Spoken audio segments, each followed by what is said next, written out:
One of the Pacific Ocean's most powerful storms ever devastated the island nation of Vanuatu on March 14, tearing off roofs, uprooting trees and killing at least 8 people, with the toll set to rise, aid officials said.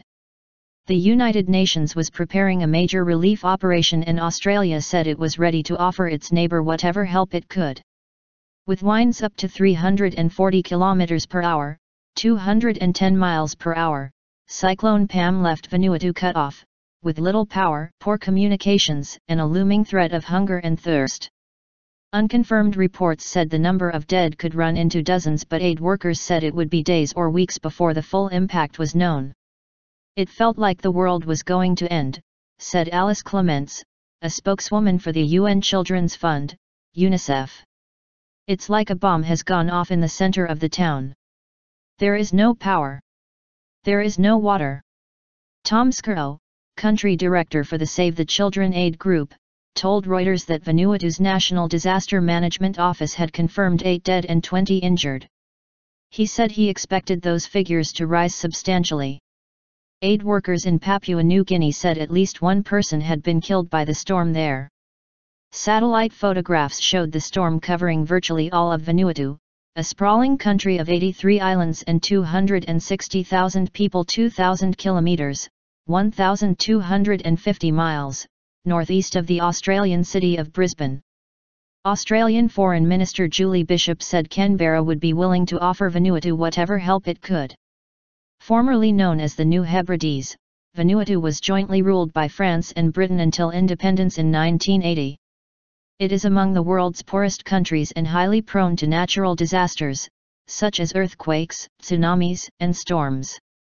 Witnesses described sea surges of up to 8 meters, 26 feet, and flooding throughout the capital, Port Vila, after the Category 5 cyclone hit late on March 13. Aid officials said the storm could be unprecedented in the island's history and one of the worst natural disasters the Pacific region has ever experienced.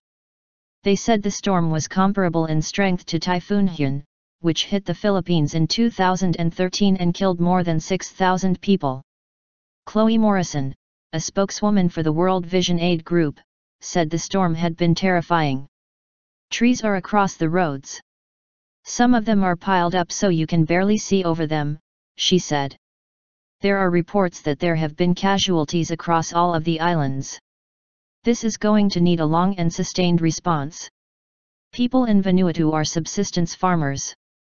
They grow food for their own consumption. Crops will be absolutely wiped out from this.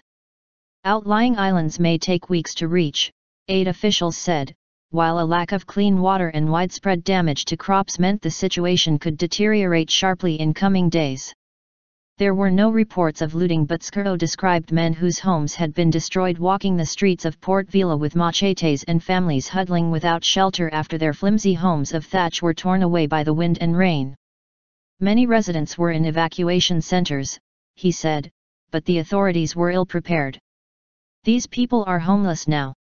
These people are going to be there for probably 6 weeks, Skirrow said.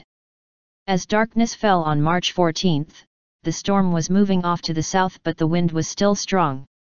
UN relief workers were gearing up for a rapid response on March 15, with members drawn from as far away as Europe. However, with the airport closed and high winds still blowing, it was not clear how they could reach Vanuatu.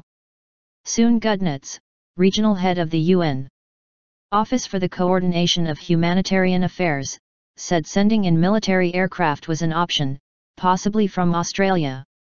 We fear the worst, said Gudnitz.